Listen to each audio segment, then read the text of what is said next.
I've asked you two questions. Should Hamas stay in power and are they a terror group? You're refusing to answer either of them. That is very telling. TalkTV, it's the only place where you get the truth. You've done a book on poetry. Poetry and music for the many. I love poetry. We can agree on that.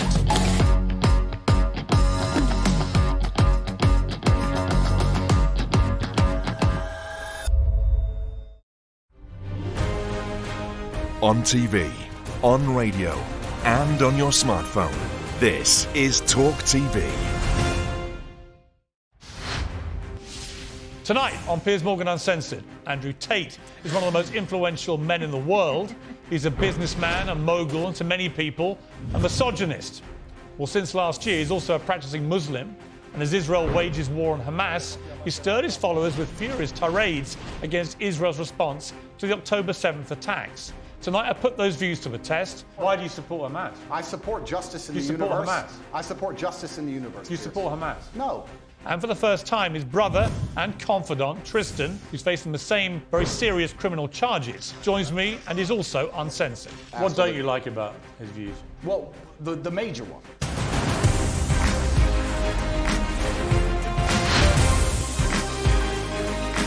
I want to turn to the war between Israel and Hamas in Gaza.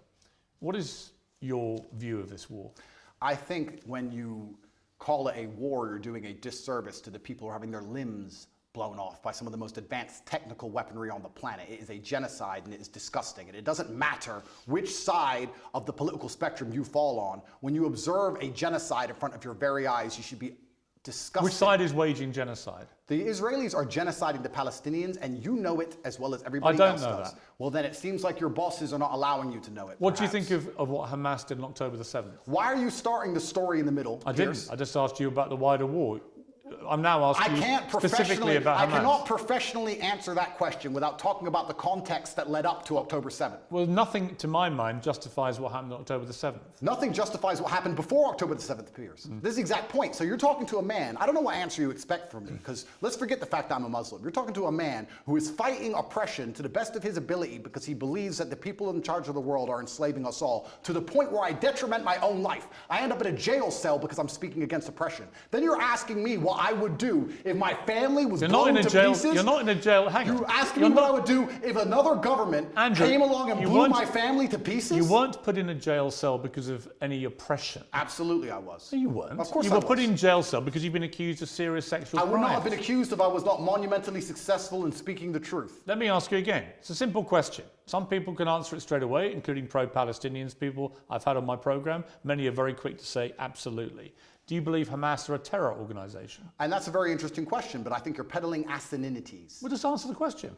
Could somebody do me a favor? Google asininities and find out if it's a word. I know what it means. If it's not, make sure it's added to Webster on Top G's orders. Okay. Just, are they a terror group? You're peddling asininities because I'll tell you why, Piers. Let me answer the question. No, I'm not. Of course you are. It's a simple question. That's like me asking... I'll tell you why I asked, because the UK, where you were born, prescribes Hamas as a terror organization. They also prescribe me as dangerous to children in schools. Let me explain something to you, Piers. You're not prescribed as that. If I were to sit here and say, is stealing wrong? And you'd say yes, and I go, but what if the person stealing is trying to feed their family, and if they don't, their family are going to die? Is it still wrong? You're trying to take a very nuanced and complicated argument and reduce it down to one sentence, which is failure. You're trying to equate stealing with a mob of terrorists breaking over a border, going to peaceful... Is that what Israel did? Wait a minute. A mob of terrorists breaking over a border and killing people. Is that what Israel did? Going through a border on October the 7th. Oh, October the 7th. Massacring young people at a festival, massacring families in their homes in a kibbutz, setting fire to them, cutting their heads off, killing babies. Oh, killing 40 babies. That was true. Well, fine. Were the babies vaccinated?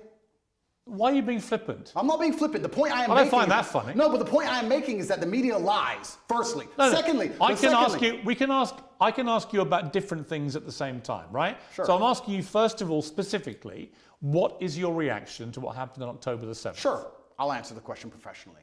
I do not condone the loss of human life on either side. I think anybody doing anything which directly damages civilians is disgusting and abhorrent. However, I would be an amateur if I could not sit and pretend I do not understand the motivations behind either side. This is not even me taking a side. I understand why Israel is doing what it's doing. I understand why Palestine is doing what it is doing. However, I still call the Israeli actions absolutely abhorrent and genocidal. Okay, we're going to come to Israel's actions, I promise you. We will ask that question specifically. But in terms of what Hamas did on October the 7th, do you accept that was an act of terrorism? It's an interesting question because once it's not really. It is. It's a very straightforward question. Because you're the person who would have called Nelson Mandela a terrorist while he was still in jail, and one person's terrorist is another person's freedom fighter. I wouldn't have called him that. For me to answer the question, yes, you would have. For me to answer the question, I have to be very professional, Piers. For me to sit on the outside in Romania with no personal involvement in Israel-Palestine, it's easy for me to say yes, it was an act of terror. However, if I was in Gaza, if I was in an open-air prison, if my family had been annihilated by bombs from the sky, if everybody I knew had suffered the loss of a loved one, if I had no chance of any kind of freedom or democracy or standard of life, would I believe it was an act of terror, or would I believe it's an act of resistance against oppression? You have to be very careful how you answer these questions. So what do you think? I think I understand what happens when you take people and put them in such an inhumane condition. For anybody to sit and say that you're going to take people and put them in absolutely inhumane conditions and give them no standard of life, and they're not allowed to ever fight back, or they are terrorists. But I can agree with you. Anyone who does that is an amateur. I can agree with you that the plight of the Palestinians for many decades has been absolutely shameful. So what did we think was going to happen, Piers? No, nothing justifies what happened on October the 7th. So what are they supposed to do? Nothing. So what are they supposed to do? That was an act of medieval barbaric terrorism. Nothing justifies it. Did they suffer acts of medieval? Your attempt to try and equivocate. Did they suffer acts of medieval barbaric terrorism before that date? Yes. And it's unfortunately an eye for an eye in this world. Tell me, I'm not condoning. I'm being a professional and answering give to you me one why example. it happened. Let me tell you the reality of the world. What Hamas did was an act of terror. An absolutely despicable act of terror, and should be called exactly what it is. And they are now demonstrably a terrorist group. That is why they were rightly prescribed that by the UK and America and other countries. And to try and pretend they're not makes you sound like Jeremy Corbyn. And I can't think of a worse insult to throw at you, right? So I don't think me and Corbyn agree on that. But I also think there are legitimate questions to come about the way Israel's responded. We can come to that. But I just want to ask you one more time. Is what Hamas did on October the 7th an act of terrorism? I think, Piers, it is peddling asininities for you to pretend that enslaving people... So you sound like Jeremy Corbyn now. No, let me answer the question. 15 times he refused to answer the question. Let me answer the question. You're now up I'm to not about... refusing. You're now about 3 or 4. If you look... Are they a terror group or not? They're one team's freedom fighter, and they're deemed a terrorist What do group. you think? I think that if you lock people in an open-air prison and steal their land, they're going to retaliate. So they're not a terror group? I think they're going to retaliate. They're not a terror group? One team's terrorist is another Okay, we're now up to fighter. about 8. Are they a terror group? And also, another thing I want to make clear to you, Piers. Only Jeremy Corbyn has done this. Done what? Refused to answer the question. I think that what they are doing is seemingly deemed an act of terror by the people that the terror... Don't use weaselly words. They're not weaselly. Of course the Israelis think they're a terror group, and of course the Palestinians think they're freedom fighters. It's stupid that you're asking the question. Most of the civilized world thinks they're a terror group who committed an act of terrorism. It's not difficult. What they did was an act of terrorism. And I think that if Israel continues to conduct acts of terrorism on the Palestinian people, they're going to do nothing but strengthen the reaction. Well, that's a different conversation I'm about to have with you about Israel's response. But before I get there, one more time, is Hamas a terror group who committed an act of terrorism? I think that when you lock people in an open-air prison, you're going to have to expect you're not going to answer. Retaliation. No, because I have to... There's people who are... First things I want to say, Piers. If you don't mind me saying, I think it's spineless. Sure. I do. That's fine. You sound like Jeremy Corbyn. Well, that is an insult. Did you see my interview with him? No. Right. 15 times last week, I asked him the same question. 15 times he prevaricated and wouldn't answer. Eventually, when someone does that enough times, you know what they really think. Okay. You don't think they're a terror group. Well, let me answer. You don't think they're a terror group. No, what I think is this. On certain Because I'd be really curious what you think an act of terror is if it's not massacring 1,500 innocent people, including Holocaust survivors, kidnapping babies, decapitating people, cutting their limbs off, raping women. Yeah, talk about missing limbs. We're going to talk about that when we talk about what Israel have done. But when we get there, it'll be in the context of you not admitting that was an act of terror. Well, let me answer the question for the final time. I am a realist. And as a realist, sometimes you do not come to the conclusion of labeling good guys and bad guys. The world is not black and white. Hamas are bad guys. No, the world is not black and white. The world is actually very gray. Anybody who sits and thinks there's clearly a good guy, there's nothing grey about what Hamas did. And clearly a bad guy does not understand how the world works. And as a realist, what you do is you look at scenarios and you understand why they happen, how unfortunate they are, how unfortunate the loss of human life is, how civilians die on both sides, how innocents are dying in a chess game played by the elites on both sides.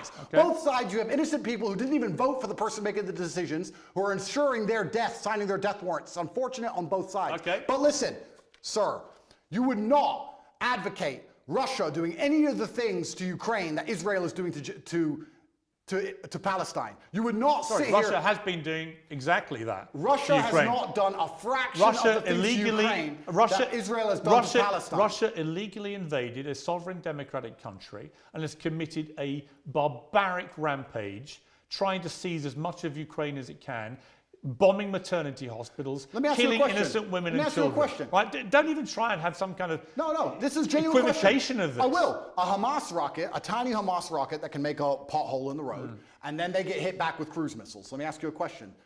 Ukraine sent a drone and it hit the Kremlin. A drone attack. It did nothing. It damaged some shingles. If Russia decided to then respond with a missile attack on a hospital and annihilate 800 people, it has been. Do you think that would be allowed? That's exactly what it has been. Would you advocate for that? Have you seen? Would you support that? Have you seen the state of Mariupol, which they leveled to the ground? The Ukrainians did level it. You're correct. No, the Russians. 2014. The Russians leveled Mariupol. And my question to you is, would you advocate those reactions? Let me ask you another question, Piers. This is a genuine question. Let me ask you a question, because I want to understand your point of view. It's actually my interview of you. Yeah, but you tried to understand mine. I just want to understand your point of view. If I believed, or if Israel believed, that one of the people in your house was a terrorist and decided to destroy your entire house and kill your entire family, would you sit and say, well, maybe there was a terrorist inside, I accept that? Or would you be enraged? Genuine question. I don't think you can take an individual person's response. Well, it's a bunch of individual people in Gaza. They're people, individuals with thoughts and dreams and aspirations which are being annihilated. 15-year-old girls without legs because of cruise missiles. Let's come to they that. Are individual people. They're not cattle, Piers. Let's come to that. They're people. Right, and so were the people in Israel on October the 7th. And that's why it's so heinous, which is my exact point. But not heinous enough to reach your bar of terrorism. It's not about reaching bar of terrorism. It's understanding why things happen. By not saying it, you've made your position clear. Just as Jeremy Corbyn did. And to pretend you're any different is ridiculous.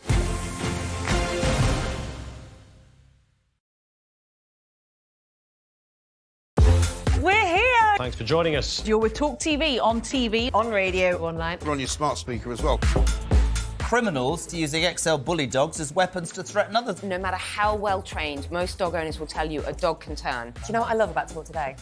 We do it all. Sunak, Suella, Scott. Vegans about. TikTok. Problem solved. This is really unfair. What's unfair?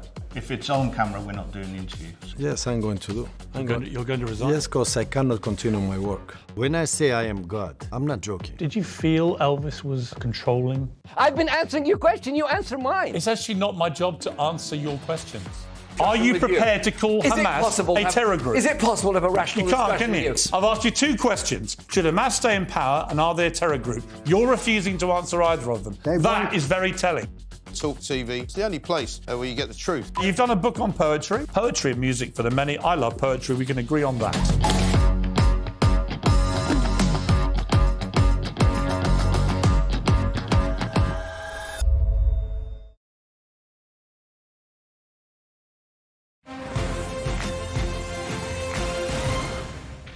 Let's move on to Israel's response, because there are legitimate questions about this. Hamas embeds itself, 35, 40,000 terrorists in my estimation. You can call them whatever you like. And they're embedded amongst the civilian population, predominantly in northern Gaza. We know from intelligence over the last 20 years, which you won't believe because the Matrix has made it all up. Correct. We know from intelligence that historically Hamas likes to embed itself, particularly around things like schools and hospitals and mosques, because that makes it more difficult if the Israelis attack. Yeah. Now, Israel has killed nearly 12,000 people in its response, right? There are many people around the world demanding a ceasefire who think that is a ridiculously disproportionate response to what happened. Well, it was genocide. They would want to kill everyone in Palestine. They don't. They just want to drive them all out. Whereas Hamas do want to kill every Jew. That is actually what genocide is. You know what's actually interesting? Because you've spoken about this subject with people more who actually understand the conflict better than I do. Muhammad Hijab understands it better. Low-key understands it better. I'm talking from a very general humanistic perspective because I don't understand the absolute intricacies like they do. Do you know what genocide means? Of course I do. Right. Genocide means you want to eradicate an entire people based on race or ethnicity. Israel clearly doesn't want to do that to the Palestinian people. Clearly not. If it did, it wouldn't tell 1 million of them, as it turned out, who moved south. Now, there are arguments about whether to attack them as they moved. Well, some people got hit as they moved. Oh, some people got hit. Yes. Some people got hit. You know what, You know Andrew? what happens? You know what, Andrew? Wait till it's your son, son. You know what? Wait till it's your son. I agree. And you know what, Andrew? War is horrific. It's horrific. The question is it a just war for Israel to go after Hamas? And if it is, and you believe as I do, Hamas has to be got rid of, how do you do that? If you don't do it the way Israel is doing it, how do you get rid of that terror group? Now, you won't agree with anything they're doing because you can't even categorize them as a terror group. No, the reason I won't agree with them is because I'm a human, Piers. And please let me answer this without being interrupted. You didn't answer my earlier question for a reason because you knew that you couldn't answer it without proving my point. The question about the fact that if they decided to cruise missile your house because they thought somebody inside was a terrorist, you would not accept the loss of your family that you have raised. You would not accept that. Of course I wouldn't. Okay, absolutely. So let me answer this as a professional. What's funny is I'm a humanist. Like I said, a professional what, by the way? The professional. Please let me answer. Let me answer. What are you? What are you speaking? You say you're speaking to a professional. And I'm talking about this from a humanistic perspective, right? And like I said, you've talked to people more knowledgeable than me on the details of the subject. Right. Listen to me very carefully. I thought we lived in a democratic society. You just said 35,000 Hamas terrorists, and this is the thing that's most upsetting to me. This is what genuinely upsets me. Israel intelligence will say a guy's a Hamas terrorist. Has that guy gone to a court of law? Has there been a democratic process? Has he been proven to be a terrorist? No. They've just decided from their intelligence that couldn't see an invasion coming from hundreds of miles away. So this intelligence is actually no. It's not great. No. So they've decided this person might be in intelligence without court case, without any kind of democratic process, and because of that, they've decided to annihilate civilians along with him, and it's all just collateral damage, and nobody should care. That is not a humanistic perspective, and that is disgusting. And any person in the West who is advocating for that is a hypocrite. And because if it was turned on them, if the American government said, we think the person in your shopping mall, one of the people you were shopping alongside in the mall, might have committed a crime. We didn't take them to court. We think they might have, so we killed your whole family. Get over it. So the last time is a clown and a hypocrite. So the last time. What do you expect full-grown men to do? I'm about to respond. What do you expect full-grown men to do when you kill all of their families and leave them locked in an open-air prison? Let me respond. The last time that Jewish people faced an existential threat was in World War II. And the Nazis, who wanted to take over the world and kill every Jewish person, the Nazis were ultimately defeated by Winston Churchill leading the Allies. And Winston Churchill, in the process of defeating the Nazis, killed a lot of German innocent civilians in the process. Do you think that was justified? Let me ask a question. Was it? No, I asked the questions. Was it justified? Sir, I believe, and let me just get this right in my head. Yeah, think about it. No, I don't need to think about your question. I believe that the Nazis, which were obviously heinous, I'm not advocating anything they did, it's disgusting, the Nazis. I'm glad we beat them. I'm actually a huge Were they fan. terrorists? Yeah, they were. Right. So I believe that they So were... when you massacre Jewish people, you're terrorists? Except when you do it in Israel. When you try and conduct genocide on a populace because you don't want them on land you say is yours, then you are terrorists. It's exactly what Hamas did on October the 7th. Exactly what Israel did before that. So you've literally just described what Hamas do. You just described what Israel do. They're trying to genocide the Palestinians as we speak. And this is the exact point. So Israel... No, but to sit here... Hang on, so you think Israel are terrorists? I think that what they're doing now is disproportionate and genocidal. Is it terrorism? It's genocidal, so I guess that makes it terrorism. It's right, genocidal. so they're terrorists for responding to an act of terror, but the people who committed the act of terror are not terrorists. The way in which they're responding... You see the problem in that argument? No. Really? Piers, what they are doing now... Slaughtering 1,500 people in the way they did it is not an act of terror by terrorists, but a response from the people who are on the receiving end, rather like the response of the Allies in World War II to what the Nazis did. That apparently is the only act of terrorism. Didn't you say 12,000 people the Israelis have killed thus far? Yes. I saw a video of a 15-year-old girl with no legs begging to die. Yeah. She was begging to die saying, I have no future because my parents are gone or my legs are gone. It's I horrific. have no future. No, but you say that, right? You talk about numbers and statistics and you say a few people got caught. You don't think of Gazans and you don't think of as Muslims and Palestinians as individual people. Oh, yes, I do. No, you don't. Because Oh, if I you do. did, Oh, I do. If you did, you would not be happy with what's happening. Don't you dare say that about me. Well, okay, then don't group them together in numbers. No, They're not numbers, I've they're people. spoken for many years about the plight of the Palestinian people. I think it's outrageous that Israel has any control over their ability to function with water, with fuel, with other energy, and so on, and food and so on. That's interesting. It so is wrong. if you were in Gaza as a Gazan male of masculine fighting age and you believed the things you currently believe, what would you do about it? I'm just asking. You know what? Nothing justifies the terrorism we I saw on never said October you'd be a 7th. terrorist. I'm asking what you do. No. I understand why people in Palestine feel oppressed. I understand why they want freedom. I understand why they want the same rights as the people in Israel. Then here's a perfect... On that we agree. Absolutely, we agree. But nothing justifies what happened on October 7th. Well, here's where we disagree, Piers, because as a professional, when we both agree on the point that the people inside of Gaza are being oppressed and that their life is being detrimented and that they have no way of getting out, we, as a professional... And I do agree with that. I understand pressure cookers explode. You're pretending they shouldn't. You're saying that they should never explode. Nothing bad should ever happen. Saying nothing justifies terrorism. We should just be allowed to subjugate them for endless years and nothing happens. And I'm a realist to understand that pressure cookers explode. No, you're not. And that's what happened. No, you're not. We need a solution to the problem or it will continue to happen. You're not a realist because actually you are not accepting that what they did on October the 7th was an act of terrorism by terrorists. You won't accept that. You think actually they're freedom fighters doing some kind of resistance. And I say that is ridiculous and shameful. That's the difference between us. I understand that pressure cookers explode, Piers. Right. So you think it's perfectly reasonable what happened there? I don't think it's reasonable. I think it's a shame. Natural consequence. I think it's a shame. A shame. That's it. I think it's a shame that we're living in the world now where people are reduced to basically suicide to try and fight for freedom for their families if they have one left, because they all committed suicide. Those men who did that. Well, the Hamas... they didn't have a chance of survival. I think when you that's because they believe that they're martyring themselves and going to a better when life. you oppress people to the point where their family's dead and they have nothing to live for. I think that's a shame. So do you support Islamic fundamentalism? Absolutely not. Do you support an Islamist ideology? Absolutely not. Right. What I support... So why do you support Hamas? I support justice in the universe. Do you support Hamas? I support justice in the universe. Do you support Hamas? No. You don't? Well, I don't know the ins and outs of Hamas's creed. I have to be very honest. Well, you know what they did on October the 7th. Do you support them? I understand why that happened, and I'm saying it's a shame. But you won't denounce them? I say it's a shame. Will you condemn them? I can't sit here and condemn the obvious outcome of consequence. Really? How can I condemn? You can't condemn Hamas for what they did. Well, we know what's going to happen, and we need a solution. So you're very quick to condemn Israel's response, but you won't condemn the terror attack which prompted it. No, I'll tell you why. Even though Hamas knew by doing what they were doing, that would be the response. Do you think they knew that?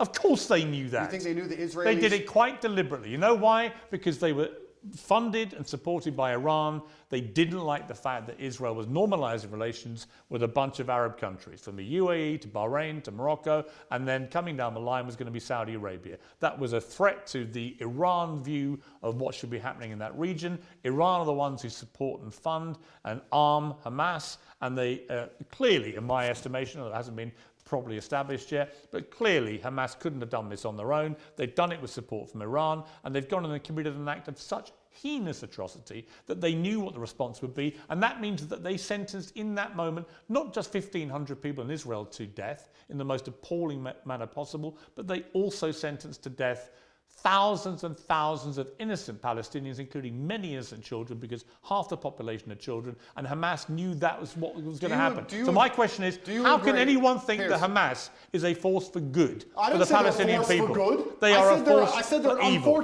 No, I didn't say they're a force for good. I said it's a pressure cooker and it's a shame. But you won't even condemn them. Let me ask the question. Do you think if we gave the Palestinian people basic human rights, that Hamas would find it more difficult to recruit new soldiers? I think probably if we treat them like humans, this won't happen. So we agree and let's move on. I think there's a real danger in the scale of Israel's response that you radicalize a whole new generation of Palestinians. I think that's a real danger. So by the way, I've said that. We can agree on that. So perhaps it was Israel's actions before October 7th that radicalized the soldiers who invaded. So you agree with me. So let's move on. No, I don't. No, nothing justifies what they did.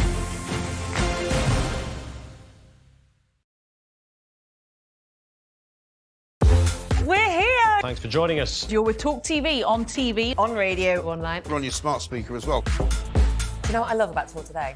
We do it all. Sunak, Suella, tragedy. There needs to be one human per machine to come and rectify beeps and the clanks and when it goes wrong. Unexpected item in bagging area. I know. Are we only going to be trusting sources like Meta and Google? Where is our unbiased news going to come from? Yeah. Thank you. This is Talk TV.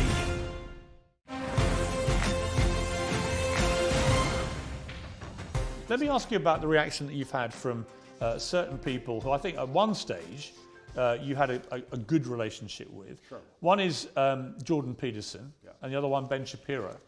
Let's talk about Jordan first. Sure. You've had a bit of a to and fro with him, but what is your view of him? I think Jordan and I actually agree on many issues. I think the enemy of my enemy is my friend. I think we have a lot more in common than we have that we disagree on. We have different views of the world on certain things. I think we approach him from different places. He's far more in his mind, whereas I live in more in a physical realm than he does. I have nothing against Jordan. I don't dislike him. I do find it, and I must be honest, a bit disingenuous and hypocritical that he speaks mental strength and then ends up addicted to an antidepressant. I don't think he should ever take antidepressants ever. I've been through worse than what he's been through, and I didn't take a single drug. However, I have nothing against the guy. He says very intelligent things, and I'd be interested to argue with him or discuss or debate with him, but I think we'd actually agree on most points, to be honest with you. I don't think he may be unhappy with somehow how I've lived my life and some things I've done, but we've already discussed the fact that I come from the lowest income area of the UK, and most people around me were selling drugs, so at least I didn't do that. So I'm not going to allow somebody who's a professor in a university who's had an easy life come along and tell me how people from the streets should survive. You have to find a way out. Let's get rich or die trying. But I have nothing against the guy. I just think that he's been a bit hypocritical. And then, truthfully, the only time I've been genuinely a bit appalled by any of his actions was the tweet he made on Israel-Palestine when he said, "Give them hell." I know that's an easy thing to say, and it's an expression that people use, and they throw it around flippantly. But I think when you actually wish hell upon other human beings, I think it's a disgusting thing to do, because hell is that 15-year-old girl with no legs and her parents were dead. Well, hell and is... when you see her crying her eyes out, begging to die, that is hell. And I don't think you should genuinely wish hell on anyone, Israel or Palestinian, anyone. I'm a humanist. I don't want anybody to die. Well, he did. When he was wishing hell on an entire population, he did express regret for the way he phrased that. And he tweet. should, and he because it's disgusting. I've not wished hell on the Israelis. I've not wished hell on the Israeli state. I don't want any Israeli civilian to go through what that 15-year-old Palestinian girl's going through. Not a single one. He said about you, Jordan Peterson, I'm not particularly happy to be grouped with Andrew Tate. I think there are some elements about what he does that are quite reprehensible. I'm sure he has.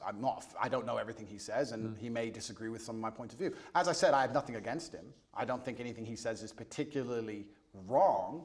I think that he's hypocritical because of the antidepressant problem, and I think that the fact he wishes hell on other humans because he gets emotionally involved in a conflict, which within 2 minutes of it sparking off, he's wishing genocide. I think that says a lot about his personality. But overall, when he speaks at length, a lot of the things he says are pretty well thought through and pretty constructive. I have nothing against the guy. Let me turn to Ben Shapiro. He said, "Let me assure you, as someone who's not pimped women and bragged about it, that morality requires that those who rape women and kidnap women must be eradicated, not negotiated with."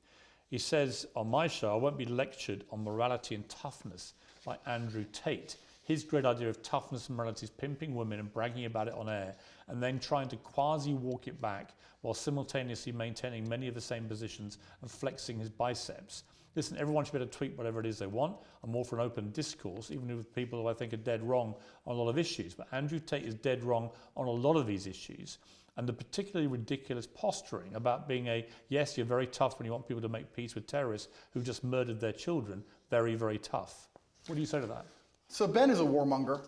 Ben has been wrong on basically every single issue you can name. He was with you with the vaccine and every other war. Ben is always calling for other people's young men to go and die in some war. He seems to love it. I don't know if he has short man syndrome, but he's always behind his desk calling about how important it is that big, strong men like me go and die. And the reason he tweeted that and said that is because when Hamas and Israel, at the very early in the conflict, I think it was 3 days in, were discussing possible peace talks, he tweeted, "No, absolutely not, them, kill them all." And I said, Ben, as a man who's done his own fighting, because I've had a life of pain and violence, listen to me. Peace is always worth a conversation. What I said is that we should always be prepared to at least discuss peace. He, because he's a warmonger, said, no, peace is not worth a conversation. You're this, you're that, da-da. Because he's always sitting behind his desk. He must have a booster chair, and he's always running his mouth trying to invoke violence and call for war. And I find it kind of hypocritical because a man who's so small he would die if he was slapped on the street, sitting behind a desk and screaming for other people to be annihilated, I think is kind of, it's worse than hypocritical. I believe... It's insane. I believe if he was sitting here listening to this, he would say that what he's screaming for is for Jewish people in Israel to be able to defend themselves. And he's a Jewish man. All Ben does is call for war. And I agree. Defending yourself. That's not all he does. That's all he does. It's and not. Calling for war and defending yourself is very different than genocide. And Ben, like I said, overall, most of Ben's worldviews and mine probably align. We don't align on the religious sect, and we don't rely on the religious points. Fine. But our overall worldviews about how society should function probably align on many of the key issues. I don't have a beef with Ben, and I don't watch his show, and I have no idea what he talks about a lot of the time. But what I do know is that every time I turn it on, he's calling for someone else's son to go and die in a ditch somewhere for his interests. And I don't like people who are not advocates for peace. Blessed are the peacemakers, said Candace, who is far more intelligent than Ben will ever be. And she is completely right. He replied that rhetoric, starting an argument with me, when I said we should talk about peace. I say we should talk about peace. He calls for the death of civilians, and somehow we're asking why my point of view is seen as abstract. It's insane. Why can't we all just sit down and say the fighting must end? Why can't we do that? Why can't we sit and say, nobody should be dying, let's stop using the most advanced military weaponry on the planet to blow the limbs off children? Why can't we say that without being deemed some kind of terrorist sympathizer or anti-Semite? It's insanity. Trump came along and didn't start a single war. He's the only one who didn't. And they're going to come along him and make him a bad guy. When a new president comes in, it's just endless war and death and killing. Have you seen a dead body, Piers? Have you seen people lose limb? It's disgusting. I know what's happening over there. Have you seen that? I don't need to tell you about the parts of my history that I'm not prepared to share, Piers. You've seen people... I said it to Ben. I said people who have done their own fighting and seen their own violence and have seen people bleed out in the street from a stab wound are not going to be so smart and so quick to sit behind a desk and call for the death of innocent people. It's disgusting what's happening. I don't want anyone to die on either side. And when I come along as a peacemaker and say, this is insane, because he's a warmonger, because he has chosen blinkers and sees one side of the argument and refuses to accept the humanity of Palestinians, he says I'm a bad person for calling for peace. Well, you know why? Because he'll probably listen to this interview and say, this guy can't even describe Hamas as terrorists. If Ben Shapiro thinks bad of And if you don't think what happened to the people in Israel on October the 7th is an act of terrorism... Did I not just say, then you are, I want all people then to you stop are just dying? You are just as partisan to one side as you believe Ben Shapiro is to the other. Did I not just say I want all people to stop dying? Piers, don't interrupt this. It's 2 sentences. I want all people to stop dying. However, I understand what is going to happen when you create a pressure cooker. That is my answer, and it's extremely professional. I don't want anyone to die, and because I don't want anyone to die, because I'm a peacemaker, because I'm a humanist, I understand you cannot lock people in an open-air prison for an undetermined period of time without provoking terrorism. So out of interest, what would you have done if you'd been Israel after October the 7th? That's a really interesting question, and I think there's people who are more qualified than me to answer. Given that Hamas last week said, we're going to try and do the same thing again and again and again, what would you do to defend the people of Israel? Good question. They have the Iron Dome, which is largely effective. I think that their border security is usually effective. It's very interesting that it wasn't on this So you would say they would do nothing then, other than tighten up security? I think if I was truthfully, I'll answer the question. If I was truthfully in charge of Israel, I would have found out how our border was penetrated. I would have made sure that was impossible to do. I would have had large conversations and discourse during that period, which would probably take weeks to ensure that my border was impenetrable because we were at no genuine threat of a repeat attack. And then I would make it clear that there will be some repercussion unless we can come to peace terms. I don't think Hamas doesn't want peace. Of course not. But I'm saying that's their fine. stated position. Of course. So does it mean okay, peace but you're with asking Hamas? what I'd do. I would have found out. First things first. I'm a man. So first things first, you fix the problem. Okay, our border's been penetrated. How do we make sure that doesn't happen again? Sure, How did it happen? Internal investigation. Of course. Let's make sure the border's secure. Now our civilians are safe. Our civilians are safe, which buys us time. Let's have a conversation and see if we can actually reason with Hamas. If we can't, then there might be some military intervention. Then what? But there certainly wouldn't be bombing hospitals, cruise missiling refugee camps. There wouldn't be any of the things that's going on now. Absolutely You not. wouldn't try and attack the people that did it? No, because this is a rushed and emotional response. And that's what I would have prevented. I would have made sure as a man I didn't make a rushed and emotional response. So you'd be more like Neville Chamberlain, trying to do peace with the Nazis and Winston Churchill trying to kill them. Well, yeah, that's an interesting question. You're an appeaser, not a warrior. Well, I still think I'm a warrior, but I think that when you're a warrior, you have to be very capable and... But that's what Neville Chamberlain's view was. We should do peace with the Nazis. You have to be very understanding of your power, and you have to use it responsibly. And just like I said earlier, when I'm trying to be responsible about what I say to the young men of the world, I would understand as Israel, I must be responsible with my massive military might to make sure I don't kill civilians. And I would sit and try and make a measured response, and I'd be a professional, and I would consider them human beings, and I would secure my border and try and come up with a plan better than, oh no, I'm mad, I'm emotional now, let's go kill everyone. I think that's the wrong response. Correct. I don't think that's the right thing to do. We've spent a long time talking. You're going to find out at some stage today or in the next few days whether you're going to get your possessions back. That'll either happen or not happen. But then there's likely to be a trial, and that will determine how you spend the next 10 years of your life, almost certainly, which is a sobering thought for anyone. When you look back on the whole arc of the last few years, you know, you've expressed some regret because of your turning to Islam, your change in your philosophy from a religious perspective. You've acknowledged that some of the stuff you used to do was immoral. Do you look at the journey you've gone on here and think that in a way, notwithstanding the Matrix and everything else, that maybe you yourself could have done things differently to avoid being in this position? Absolutely. I'm a man and I take absolute self-accountability.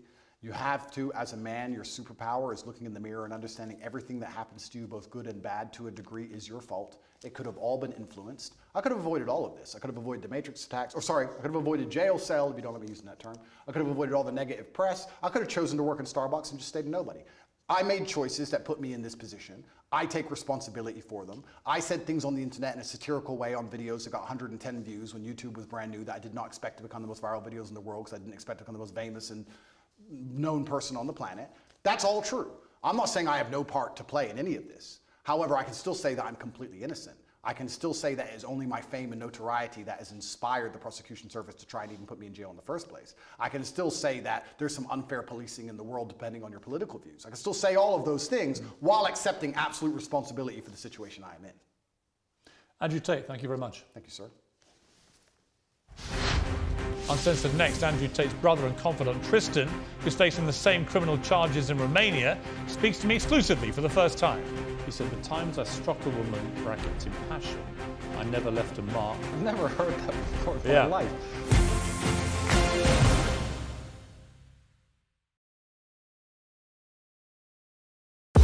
We're here! Thanks for joining us. You're with TalkTV, on TV, on radio, online. We're on your smart speaker as well. Criminals using XL bully dogs as weapons to threaten others. No matter how well trained, most dog owners will tell you a dog can turn. Do you know what I love about Talk Today? We do it all. Sunak, Suella, Scott. Vegans about. TikTok. Problem solved. This is really unfair. What's unfair? If it's on camera, we're not doing the interview. Yes, I'm going to do. You're going to resign? Yes, because I cannot continue my work. When I say I am God, I'm not joking. Did you feel Elvis was controlling? I've been answering your question, you answer mine. It's actually not my job to answer your questions. Are you prepared to call Hamas a terror group? Is it possible to have a rational discussion? You can't, can you? I've asked you two questions. Should Hamas stay in power and are they a terror group? You're refusing to answer either of them. That is very telling. TalkTV. It's the only place where you get the truth. You've done a book on poetry. Poetry and music for the many. I love poetry. We can agree on that.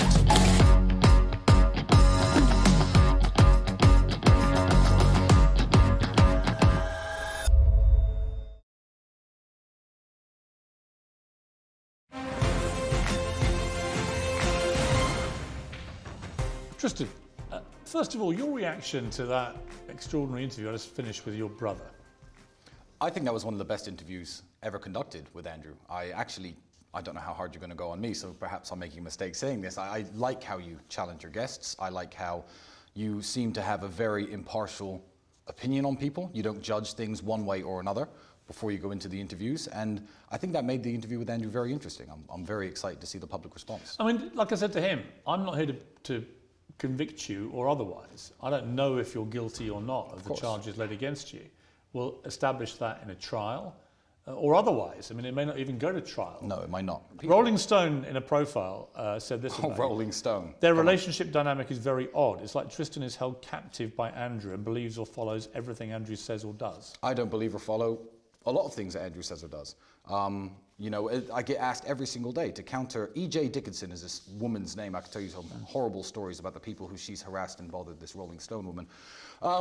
The things Andrew says and does, I mean, I get asked... What don't you like about his views? Well, the major one, when people say, oh, Tristan, now that you've converted to Islam, I'm like, I haven't converted to Islam. Who says I converted to Islam? No, I'm an Orthodox Christian, and I have not converted to Islam. What do you think of his conversion?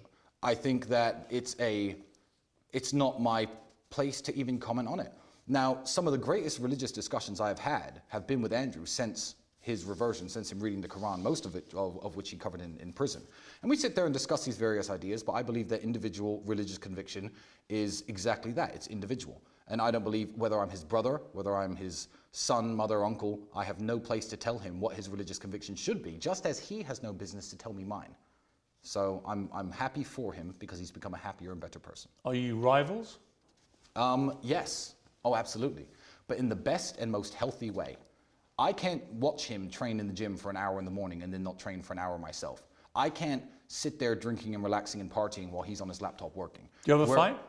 No, never. We never argue. You never physically fight? Oh, we used to physically fight all the time. We're both professional athletes, so we used to beat each other up in the ring for sparring. Who would win? Oh, Andrew would win. I was good. I was the European champion at my peak, but Andrew was built for Andrews. I mean, see my broken nose? It leans this way. First time it was broken was by him, and it got weaker after that, and I had it broken twice subsequently in kickboxing matches. But yeah, we are rivals in the way that we inspire each other to work better and to be better, but not rivals in any way that his success would upset me or my success would upset him. When you were in jail together, yes. So for a period of that 3 months, you were actually in the same cell. Indeed, for about half of it. What did you talk about when it's just you and him, and you're thinking we may never get out of it?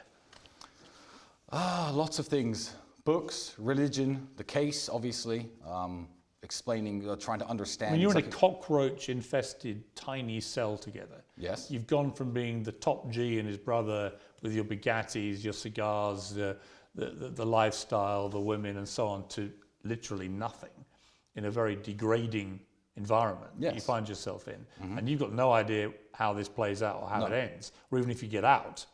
I mean, that's a big moment. Yeah, I guess it is a big moment, but I always knew that we were going to be okay. You know, even when I was separate from him, I wasn't worried that he was banging his head against the wall or self-harming or doing anything stupid. Again, he wasn't worried about me. We obviously weren't worried that the other brother, and I know you can't share in this conviction, I know he's not a criminal. I know he has no skeletons in his closet and no criminal past. He knows exactly the same about me. So we were very relaxed. I guess in jail I was more relaxed than I am now, because in prison I assumed that the prosecutor, whose job by the Romanian constitution, by the way, he's not a district attorney like in the United States where he is told he has to argue that you're guilty and that's it. The prosecutor's job actually here is to discern the truth of the situation. So I was sitting in jail relatively relaxing. Well, this is going to end any day now. I mean, human trafficking, this is stupid. It's not going to happen. Like, they're not going to sentence me to jail for this. It was only when I got out that I learned the true motivations behind this that made me actually more worried than I was in jail. So in jail, I was relatively relaxed. Trained every day. Ate their horrible food, did my push-ups. It was all right. Mental break, no electronics. People often say, and it's certainly true from people I've interviewed over the years, that you're a product of your environment, particularly of your parents. Yes. In a November 2011 Facebook post, your father, Emery, wrote that the eternal problem of the alpha male was protecting his flock of women. He said, the times I struck a woman, brackets, in passion, I never left a mark, no trace, hyper control, super control of a human animal. They love me still. I've never heard that before in my life. I'm smiling, man, because I can imagine his voice saying it. You can. I can imagine his voice saying it. The only times I've struck a woman, in brackets, in passion. Have you ever struck a woman in passion, Piers? No. You haven't? No. Not a little spank? Well, not once? Let's keep this above board. But I want to, Piers, but I'm saying, like, I understand how you're trying to phrase this. No, I don't understand. Again, my father is dead and can't defend himself. I'm not trying to phrase it in any way. I'm just curious what you think he meant by that. I honestly don't know. I mean, keep in mind, my father died when I was 27, and that post was written a long time ago. I've never heard it before. I've never seen it before. But what kind of father was he, in terms of the values he instilled in you and Andrew? Oh, he was a wonderful man, and he was a very protective man over his family and the people he cared about. I mean, they got divorced many, many years ago, but even with his dying breath, he would have jumped in to fight 10 men to defend my mother and her honor. That's the kind of guy he was, super protective and super, involved in everyone he loves life, even if he was far away. You know, the phone calls were constant, the emails were constant, And he held us very accountable as young men. Andrew tweeted last year, my dad was a chess genius CIA operative. My mother was a dinner lady. They had nothing in common. Dad said she fed you boys healthy meals every day, cleaned the house and was largely quiet. I loved her very much. That's literally all men want. Are you asking if that's an accurate description Yeah. of my parents' relationship? Yeah. Perhaps, yeah. But my mother was a wonderful mother.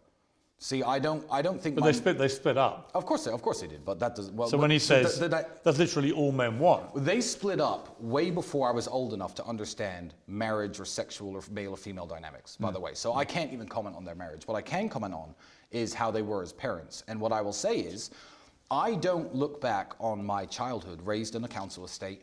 On state benefits, I was free school lunches. I don't look back on that and think, oh, my mother was a terrible mother because we didn't have any money. Because I don't think it was my mother's job to, I guess, provide as much as my father was doing his best from the United States. But I will look back and say my mother was an absolutely wonderful mother. I had 3 square meals a day. She knew how to manage her finances, didn't smoke, didn't go out with her friends, made sure my clothes were always washed, knew how to mend things. She is. How does she feel about the fact that both her boys are in this serious legal jeopardy? Well, you have to understand, she's known us our entire lives, and you haven't. When I was 15, 16, 18, all my friends were selling drugs and breaking into cars. I was down at the kickboxing gym every single day. I would get into the kickboxing ring for 50 pounds after 8 weeks training, just because I found harmony in the discipline that sport gave me. I think kickboxing is massively, largely responsible for keeping me from ever doing anything illegal. Never tried a drug in my life. Never broken a law in my life. Never broken any law? Speeding. Right. We're talking. I'm talking about serious crimes. And my mother's known that even at my most desperate and my most poor, I would come home to her and sleep on her couch for 6 months, as opposed to do anything illegal and try to find an honest, good way of legal way at least of making money. So is she worried about you, the situation you're in? Well, she's not. She's worried about the situation, but she has no doubt in her mind that I haven't done any heinous things against women, especially for money, because it doesn't make sense that after going through what I've gone through and avoiding any legal problems, suddenly I'm worth hundreds of millions of dollars, and I decide that's the time to start trafficking. You guys have preached a message of masculinity, and I'm all in favour of masculinity. Great. Many other people have categorised it as toxic masculinity because of the misogyny and so on.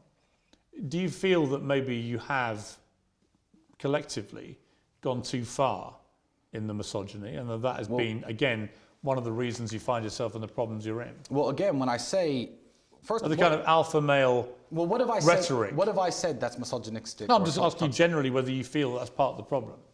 I don't think that's part of the problem. I don't think it is a problem at all. I think that when somebody has been speaking on the internet for a decade, you have to understand that, first of all, lots and lots of content is produced, and it's very easy to cherry pick and to take things out of context. Sure. And number 2, the man speaking on the internet 10 years ago is not the man sitting and being interviewed by you today.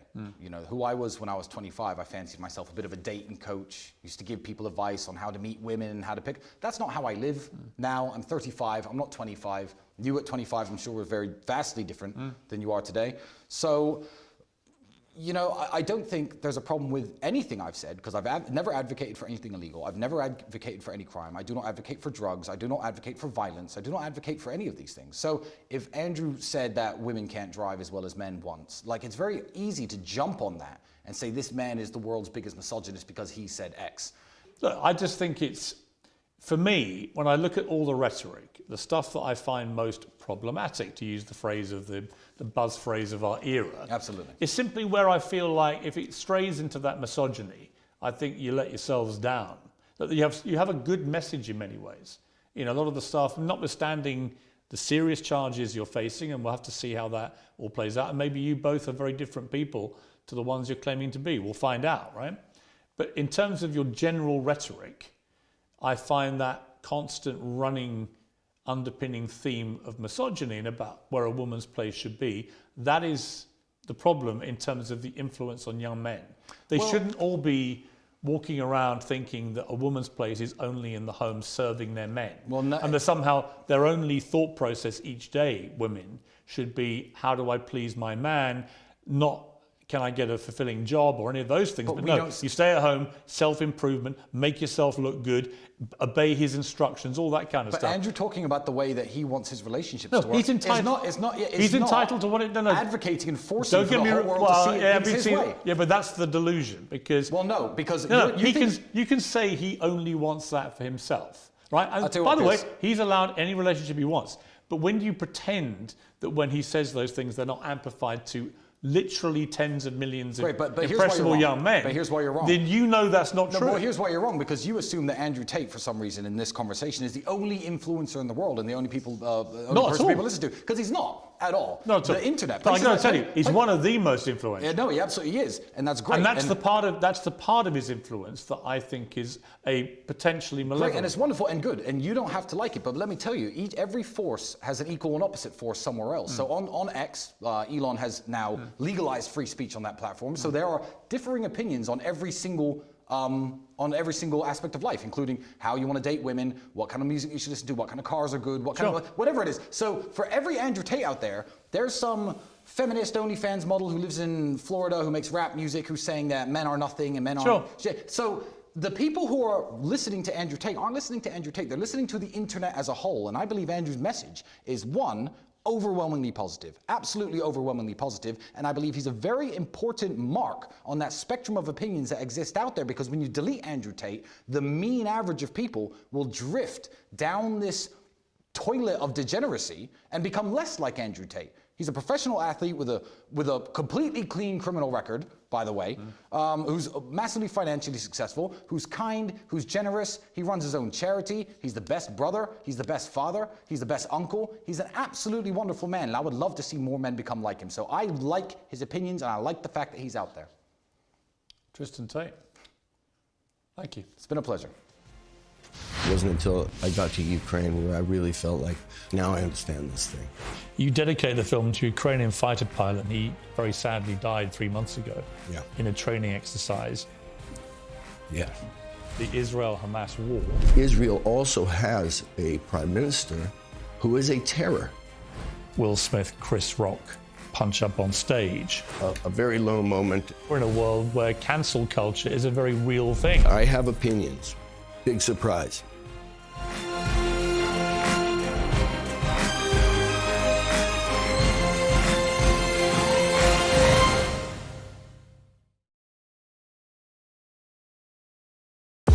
We're here. Thanks for joining us. You're with Talk TV, on TV, on radio, online. We're on your smart speaker as well.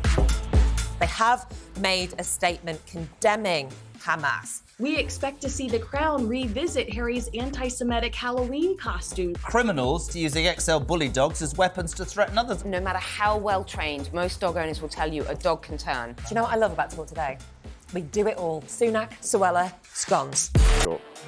About. The weirdest plank that we've had in, 3 years? Hundreds and hundreds of mice in a box, which he walked into a branch of McDonald's. McMouse Man. McMouse Man, yeah. McMouse Man. He should be easy enough to catch, this guy, shouldn't he? I mean, he's got a house full of mice. This is a major summit. President Biden decided this was important after watching a Tom Cruise